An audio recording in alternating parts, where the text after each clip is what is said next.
Hi hello welcome back. ഇന്നൊരു അടിപൊളി ഇഫ്താർ സ്നാക്കാണ്, ഹെൽത്തി ആയിട്ടുള്ള സ്നാക്കാണ്. നമ്മളിന്ന് അതിനായിട്ടൊരു ആദ്യം ഒരു മാവൊന്ന് നമുക്ക് കുഴച്ച് വയ്ക്കാവുന്നതാണ്. ഗോതമ്പ് മാവാണ് എടുത്തിരിക്കുന്നത്. 1 കപ്പ് ഗോതമ്പ് മാവ്, ഒരു 1/2 ടീസ്പൂണോളം ഉപ്പ്, 1 ടീസ്പൂൺ ഇൻസ്റ്റൻറ്റ് ഡ്രൈ ഈസ്റ്റ്, ഇതെല്ലാം കൂടി ചേർത്തിട്ട് ജസ്റ്റ് ഒന്ന് മിക്സ് ചെയ്തതിന് ശേഷം ചെറു ചൂടുള്ള പാലൊരു 1/2 കപ്പും പിന്നെ ഒരു 2 ടേബിൾ സ്പൂൺ പാലും കൂടെ ചേർത്തിട്ടുണ്ട് കേട്ടോ. ഇത്രയും കൂടെ ചേർത്തിട്ട് നന്നായിട്ട് കുഴച്ചെടുക്കാം. നിങ്ങൾക്ക് വേണമെങ്കിൽ മൈദ യൂസ് ചെയ്യാവുന്നതാണ്. ഞാനിപ്പോൾ ഹെൽത്തി ആണെന്ന് പറഞ്ഞില്ലേ, അതുകൊണ്ടാണ് ഇന്ന് ഗോതമ്പ് മാവ് യൂസ് ചെയ്തിരിക്കുന്നത്. നന്നായിട്ട് കുഴച്ചിട്ട് നമുക്കൊരു 1 മണിക്കൂറോളം അത് റെസ്റ്റ് ചെയ്യാനായിട്ട് മാറ്റി വയ്ക്കാം. ഇനി നമുക്ക് മറ്റൊരു ബൗളിലേക്ക് ഒരു 250 ഗ്രാമോളം ബോൺലെസ് ചിക്കൻ ചെറിയ പീസുകളാക്കി മുറിച്ചെടുത്തിട്ടുണ്ട്. അതിലേക്ക് 1/4 ടീസ്പൂൺ മഞ്ഞൾപ്പൊടി, 1 teaspoon Kashmiri chilli powder, 1/2 teaspoon കുരുമുളക് പൊടി, 1/4 ടീസ്പൂൺ ഗരം മസാല, 1/2 ടീസ്പൂൺ ഉപ്പ്, 1 ടീസ്പൂണോളം ജിഞ്ചർ ഗാർലിക് പേസ്റ്റ്, ഇത്രയും ചേർത്തിട്ട് നന്നായിട്ട് മിക്സ് ചെയ്ത് ഒരു 15 മിനിറ്റോളം നമുക്കതിനെ ഒന്ന് ആ മസാലയൊക്കെ ഒന്ന് നന്നായിട്ട് ആ ചിക്കനിൽ പിടിച്ച് കിട്ടാനായിട്ട് റെസ്റ്റ് ചെയ്യാനായിട്ട് വയ്ക്കാം. 15 മിനിറ്റിന് ശേഷം നമുക്കതിനെ ചെറുതായിട്ടൊന്ന് ഫ്രൈ ചെയ്തെടുക്കാം. ചെറുതായിട്ട് എന്ന് പറയുമ്പോൾ 1 ടേബിൾ സ്പൂൺ വെളിച്ചെണ്ണ ഒഴിച്ച് ഞാൻ അതിലാണ് ഫ്രൈ ചെയ്യുന്നത്. നിങ്ങൾക്ക് സൺഫ്ലവർ ഓയിലാണ് ഇഷ്ടമെങ്കിൽ അത് യൂസ് ചെയ്യാവുന്നതാണ്. ഓയിൽ നന്നായിട്ട് ചൂടായി കഴിയുമ്പോൾ അതിലേക്ക് ചിക്കൻ ഇട്ട് കൊടുക്കുക. നന്നായിട്ട് മിക്സ് ചെയ്ത് ഫ്രൈ ചെയ്തെടുക്കുക. ഒരുപാട് ഡ്രൈ ഫ്രൈ ചെയ്യാതെ അത്യാവശ്യം നന്നായിട്ടൊരു ചെറിയൊരു കളറൊക്കെ ഒന്ന് ചേഞ്ച് ചെയ്ത് ചെറിയൊരു ബ്രൗൺ കളറൊക്കെ വരുന്നത് വരെ നമുക്ക് ഫ്രൈ ചെയ്തെടുക്കാവുന്നതാണ്. ചിക്കൻ ഫ്രൈ ആയി കഴിയുമ്പോൾ നമുക്കതിനെ മാറ്റി വേറെ പാത്രത്തിലേക്ക് വയ്ക്കാം. എന്നിട്ട് സെയിം പാനിലേക്ക് തന്നെ 1 ടേബിൾ സ്പൂൺ എണ്ണ ഒഴിച്ചു കൊടുക്കുക.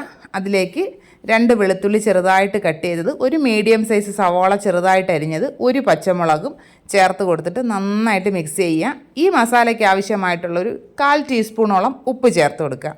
ഇതും കൂടി ചേർത്തിട്ട് നന്നായിട്ട് മിക്സ് ചെയ്ത് കൊടുക്കുക. അത്യാവശ്യം സവാളയുടെ കളറൊക്കെ ഒന്ന് മാറി വരുമ്പോൾ നമുക്കിതിലേക്ക് ഒരു 1/4 ടീസ്പൂണോളം ഗരം മസാലയും 1/2 ടീസ്പൂണോളം കാശ്മീരി ചില്ലി പൗഡറും കൂടെ ചേർത്തിട്ട് നന്നായിട്ട് മിക്സ് ചെയ്യാം. നമ്മുടെ ഈ മസാല ഡ്രൈ ആണ് എന്ന് തോന്നുകയാണെങ്കിൽ നമുക്കൊരു 2-3 ടേബിൾ സ്പൂൺ വെള്ളം ഒഴിച്ചൊന്ന് ജസ്റ്റ് ഒന്ന് വെറ്റ് ചെയ്ത് കൊടുക്കാവുന്നതാണ്. ഇനി ഇതിലേക്ക് 1 പിടി ക്യാപ്സിക്കം അരിഞ്ഞതും 1 പിടി മല്ലിയിലയും കൂടി ചേർത്ത് കൊടുത്ത് നന്നായിട്ട് ഒന്നുകൂടി മിക്സ് ചെയ്യുക.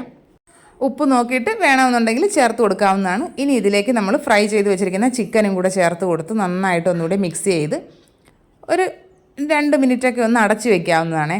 അപ്പോൾ ഈ മസാലയും ചിക്കനും എല്ലാം കൂടിയൊക്കെ നന്നായിട്ടൊന്ന് മിക്സ് ആയി കഴിഞ്ഞതിന് ശേഷം നമുക്കിതിലേക്ക് ചീസ് ചേർത്ത് കൊടുക്കാവുന്നതാണ്.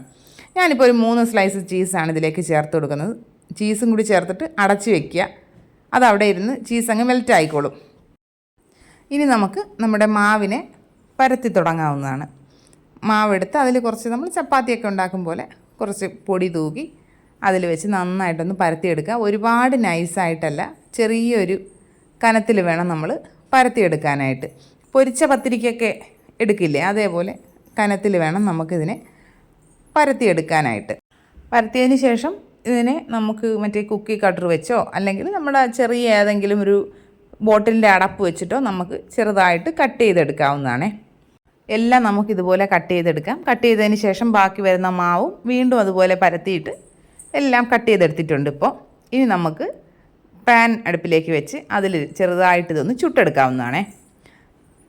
ഫ്ലെയിം കൂട്ടിയിട്ട് ചുടരുത്, ഒരു ലോ ടു മീഡിയം ഫ്ലെയിമിൽ ഇട്ടിട്ട് വേണം ചുട്ടെടുക്കാനായിട്ട്. മൈദ ആണെങ്കിൽ ഇത് നന്നായിട്ട് പൊള്ളി വരും കേട്ടോ. ഇതിപ്പോൾ ഗോതമ്പ് മാവായതുകൊണ്ട് നമ്മൾ ചപ്പാത്തിയൊക്കെ പൊള്ളുന്നത് പോലെ വളരെ കുറച്ച് മാത്രമേ ഒന്ന് പൊള്ളി വരികയുള്ളൂ. തിരിച്ചും മറിച്ചുമൊക്കെ ഇട്ട് നന്നായിട്ട് ഇത് കുക്ക് ചെയ്തെടുക്കാം. ഇനി നമുക്ക് സെറ്റ് ചെയ്ത് തുടങ്ങിയാലോ. ഇപ്പോൾ ആ ചിക്കനിലേക്ക് ചീസൊക്കെ നന്നായിട്ട് മെൽറ്റ് ആയിട്ടുണ്ട്. ഞാനതിനെ ചെറുതായിട്ടൊന്ന് കട്ട് ചെയ്തെടുത്തിട്ടുണ്ട്. ഇനി നമുക്ക് നമ്മുടെ ഈ ഓരോ കുഞ്ഞു ചപ്പാത്തി ഉണ്ടല്ലോ അതിനെ ഒന്ന് നടുക്കൂടെ ഒന്ന് മുറിച്ച് കൊടുക്കുക. മുഴുവനായിട്ടും കട്ട് ചെയ്യാതിരിക്കുക. ഇനി നമുക്കതിലേക്ക് നമ്മൾ പുഴുങ്ങിയ മുട്ടയും 1 ടേബിൾ സ്പൂൺ ഓയിലൊക്കെ ഉപയോഗിച്ചിട്ടുണ്ടാക്കിയ ഹെൽത്തി മയണൈസ് ചേർത്ത് കൊടുക്കുക. അതിലേക്ക് നമ്മൾ ചീസും കൂടെയൊക്കെ ചേർന്നിട്ടുള്ള ചിക്കൻ്റെ കുറച്ച് ഭാഗം ഇതിനകത്തേക്ക് വയ്ക്കുക, ക്ലോസ് ചെയ്യുക. സൂപ്പർ ടേസ്റ്റായിട്ടുള്ള സ്നാക്കാണ്, വളരെയധികം ഹെൽത്തിയാണ്.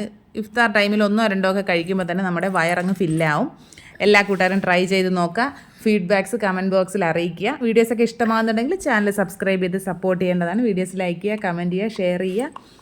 ഇനി നമുക്ക് മറ്റൊരു അടിപൊളി വീഡിയോ ആയിട്ട് ഉടനെ തന്നെ കാണാം. ബൈ.